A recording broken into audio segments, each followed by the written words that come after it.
ನನಗನ್ನಿಸೋದು ಇದೊಂದು ಉದ್ಯಮವಾಗಿ ಪರಿವರ್ತನೆಗೊಂಡಿರುವ ಕಾರಣಕ್ಕಾಗಿ ಅದಕ್ಕೆ ಒಂದು ನಿಗದಿತವಾದಂಥ ತೆರಿಗೆ ವಿಧಿಸುವುದೇ ಒಳ್ಳೆಯದು.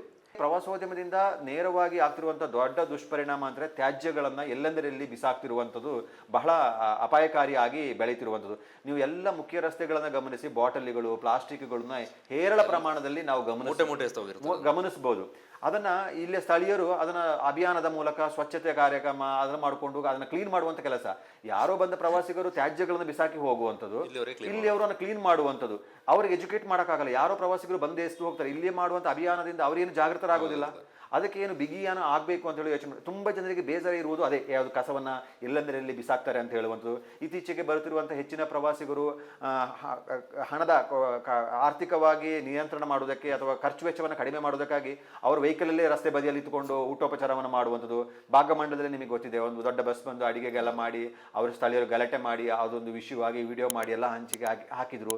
ಸಾಕಷ್ಟು ಬಾರಿ ಕೆಲವರು ಕಸವನ್ನು ಎಷ್ಟು ಹೋಗುವಾರೋ ಅವ್ರನ್ನ ಹಿಡಿದು ವೆಹಿಕಲಲ್ಲಿ ವಾಪಸ್ ತೆಗೆದುಕೊಂಡು ಹೋಗಿರುವಂಥದ್ದು. ಅದೊಂದೆರಡು ಪ್ರಕರಣಗಳು ನಡೆದಿರ್ಬೋದು.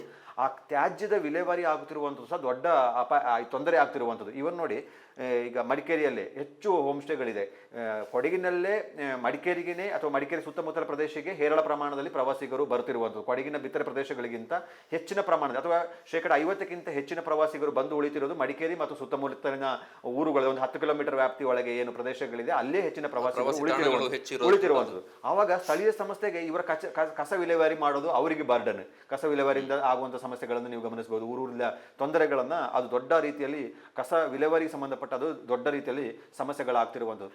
ಇದಕ್ಕೆ ಏನು ಮಾಡಬೇಕಾಗುತ್ತಂತೆ, ಸರ್ಕಾರವೇ ಒಂದು ಆದೇಶವನ್ನು, ಕಟ್ಟುನಿಟ್ಟಿನ ಆದೇಶವನ್ನು ಮಾಡಬೇಕಾಗುತ್ತೆ. ನನಗನ್ನಿಸೋದು ಇದೊಂದು ಉದ್ಯಮವಾಗಿ ಪರಿವರ್ತನೆಗೊಂಡಿರುವ ಕಾರಣಕ್ಕಾಗಿ ಅದಕ್ಕೆ ಒಂದು ನಿಗದಿತವಾದಂಥ ತೆರಿಗೆ ವಿಧಿಸುವುದೇ ಒಳ್ಳೆಯದು. ಇದನ್ನು ಬಹುಶಃ ಉದ್ಯಮ ನಡೆಸ್ತಿರುವವರಿಗೆ ಅದು ಖುಷಿ ಆಗಲಿಕ್ಕಿಲ್ಲ, ಕಹಿ ಅನಿಸ್ಬೋದು.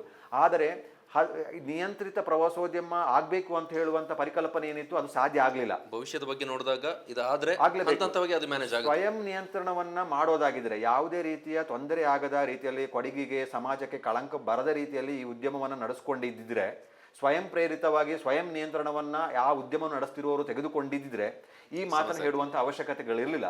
ಹದ್ದು ಮೀರಿ ಹೋಗಿರುವ ಕಾರಣಕ್ಕಾಗಿ, ಅದು ಕೈ ಮೀರಿ ಹೋಗುವ ಹಂತಕ್ಕೆ ತಲುಪಿರೋ ಸಂದರ್ಭದಲ್ಲಿ ತಕ್ಷಣ ಎಚ್ಚೆತ್ತುಕೊಂಡು ಆಡಳಿತ ವ್ಯವಸ್ಥೆ ಒಂದು ನಿಯಂತ್ರಣ ಕ್ರಮಗಳನ್ನು, ಕಟ್ಟುಪಾಡುಗಳನ್ನು, ಈವನ್ ತೆರಿಗೆ ವಿಧಿಸುವ ಕ್ರಮಕ್ಕೆ ಮುಂದಾಗದೆ ಹೋದರೆ ಇದನ್ನು ನಿಯಂತ್ರಣ ಮಾಡೋಕ್ಕೆ ಸಾಧ್ಯ ಆಗೋದಿಲ್ಲ. ಎಲ್ಲ ಮೀರಿ ಹೋದ ನಂತರ ಏನು ಬಗ್ಗೆನೂ ಮಾತಾಡಿ ಸಹ ಪ್ರಯೋಜನ ಆಗೋದಿಲ್ಲ. ಪೂರ್ತಿ ವಿಡಿಯೋ ನೋಡಿ ಕೂರ್ಬಸ್ ಯೂಟ್ಯೂಬ್ ಚಾನಲ್ನಲ್ಲಿ